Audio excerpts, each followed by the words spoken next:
요단 서쪽의 아모리 사람의 모든 왕들과 해변의 가나안 사람의 모든 왕들이 여호와께서 요단물을 이스라엘 자손들 앞에서 말리시고 우리를 건너게 하셨음을 듣고 마음이 녹았고 이스라엘 자손들 때문에 정신을 잃었더라.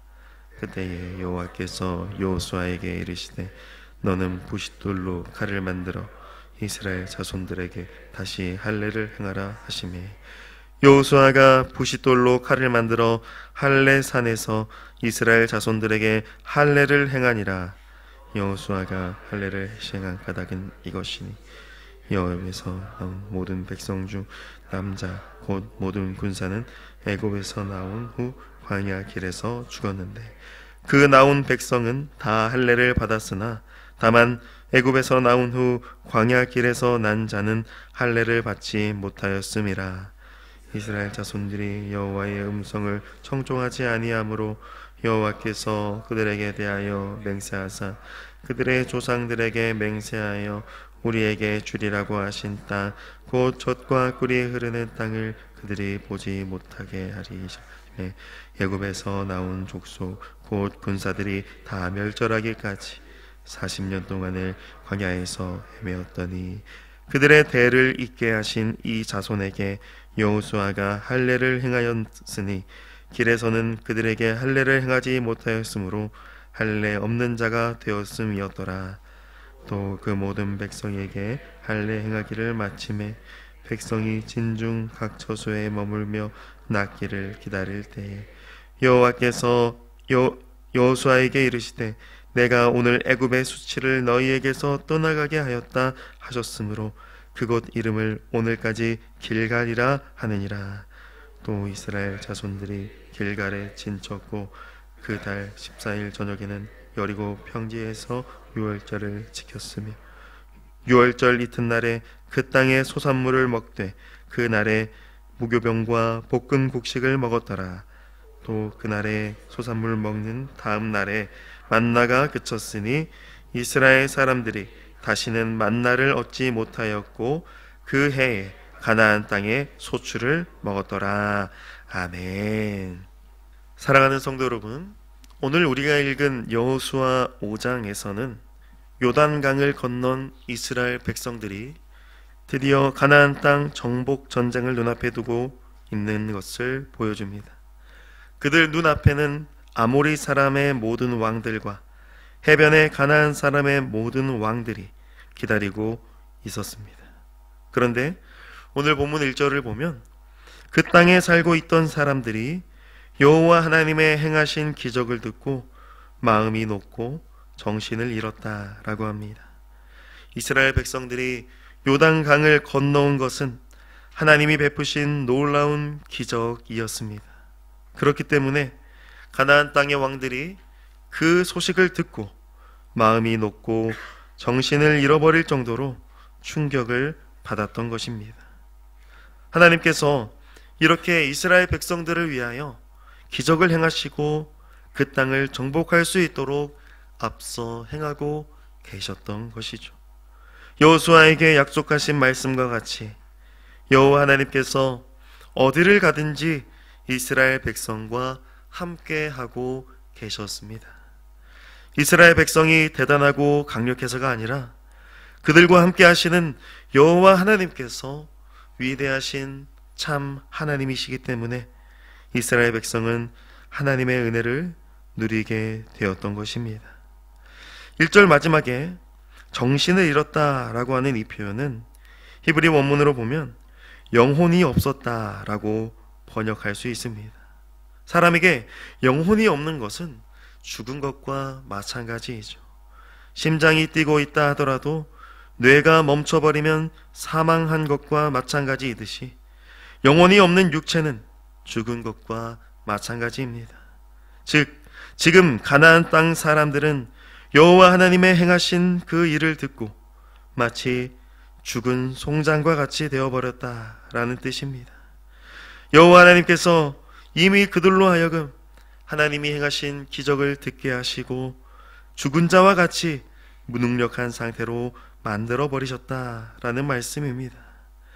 이제 이스라엘 백성은 가서 담대하게 그 땅을 정복하면 됩니다. 대열을 갖추고 무기를 들고 달려나가 그들을 무찌르면 되는 것이죠. 그런데 오늘 말씀에서 여호와 하나님은 곧바로 그들에게 공격하라고 명령하지 않으십니다. 영혼 없는 상태인 적군들, 단번에 가서 무찔러버리면 바로 승리할 수 있습니다. 그러나 하나님은 그렇게 말씀하지 않으십니다. 여호와 하나님께서 여호수아에게 말씀하시기를 부싯돌로 칼을 만들어 이스라엘 자손들에게 다시 할례를 행하라 명령하십니다. 당장에 칼을 들고 적진으로 쳐들어가면 승리할 수 있을 것 같은데 여호와 하나님께서는 다시 할례를 행하라 말씀하십니다. 할례가 무엇입니까? 우리가 알다시피 남자의 생식기 포피를 자르는 행위입니다. 이것은 이스라엘 백성의 전투 능력을 상실하게 만드는 행위와도 같습니다. 상식적으로 생각하면 무력화된 적진 앞에서 이 할례 행하는 것은 도무지 합리적인 방법이 아닌 것입니다. 그런데 왜 여호와 하나님께서 할례를 행하라고 명령하셨을까요? 그 이유는 바로 이스라엘 백성이 가나안 땅 정복을 성공할 수 있는 길은 오직 여호와 하나님의 말씀, 그 말씀에 순종하는 것뿐이기 때문입니다. 다시 말해 이스라엘의 승리는 오직 순종이기 때문입니다. 하나님의 말씀을 들은 여호수아는 곧바로 부싯돌로 칼을 만들어 할례산에서 할례를 행합니다.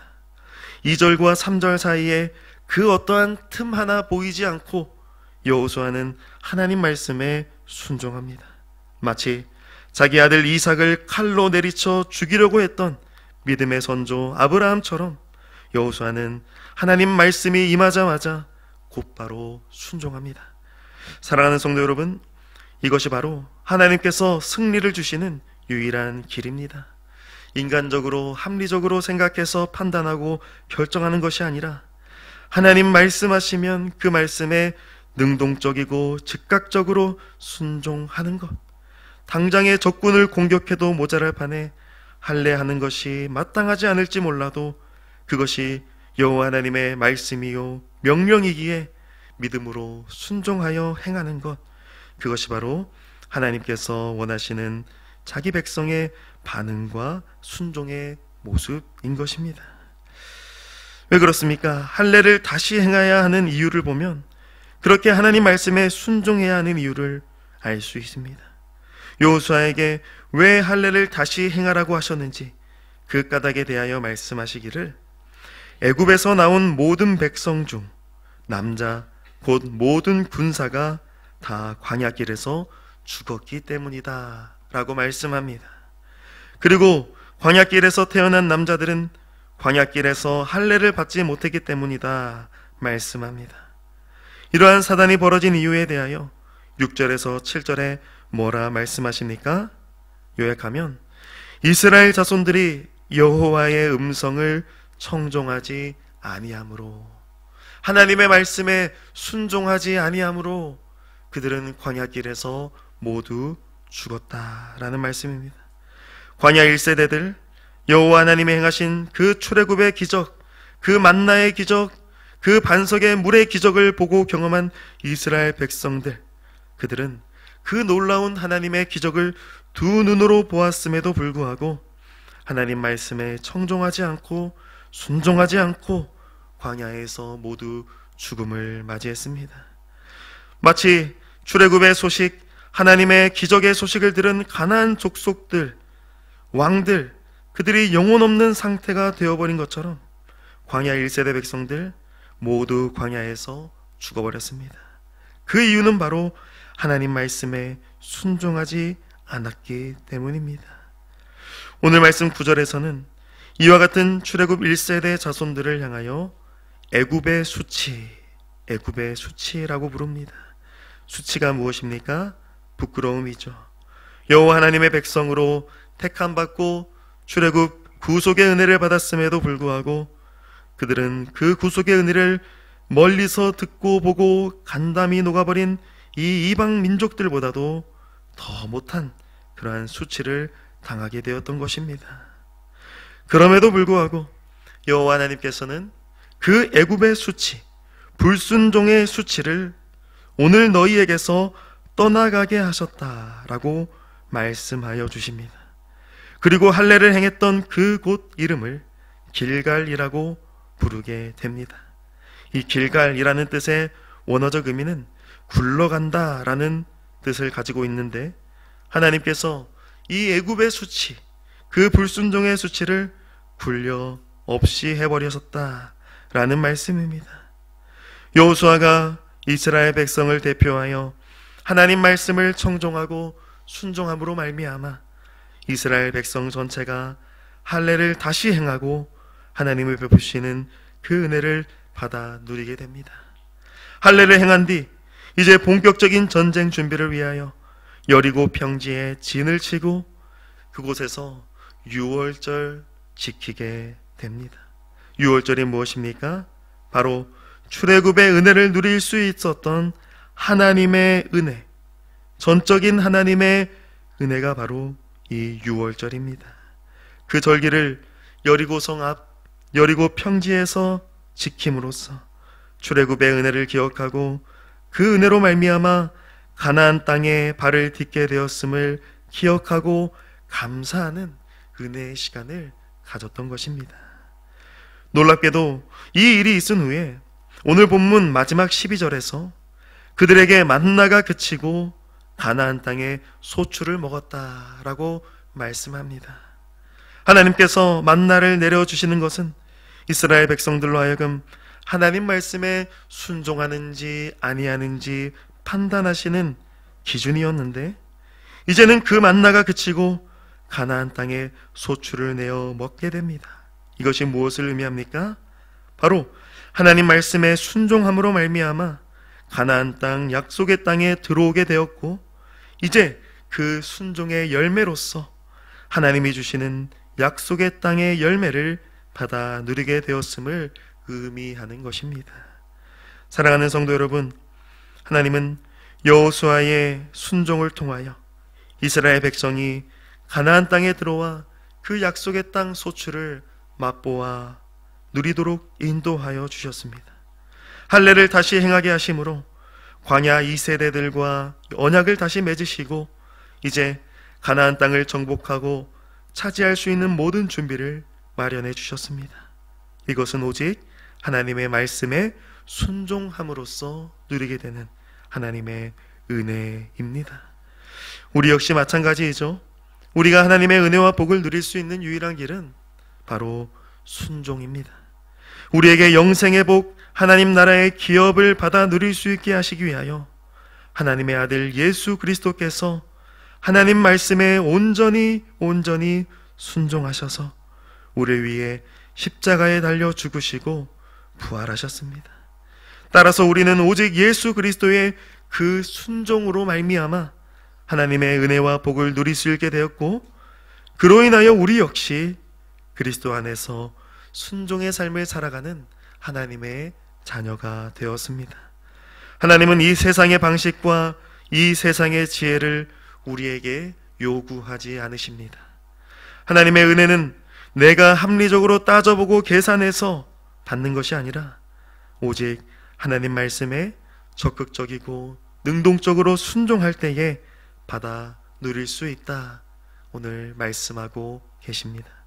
바라기는 예수 그리스도의 순종하심으로 인하여 우리를 언약 백성 삼아주시고 불순종의 나라에서 순종의 나라로 옮기셨음을 기억하면서 오늘도 이번 한 해도 하나님 말씀에 순종하여 하나님의 복을 받아 누리는 귀하고 복된 주의 자녀로 살아가시는 우리 모두가 되기를 주님의 이름으로 간절히 축복합니다. 아멘. 하나님 아버지, 독생자 예수 그리스도의 십자가 순종으로 말미암아 우리에게 구원의 은혜를 베푸시고 이제 순종의 나라 그 백성으로 살아가게 하시니 감사합니다.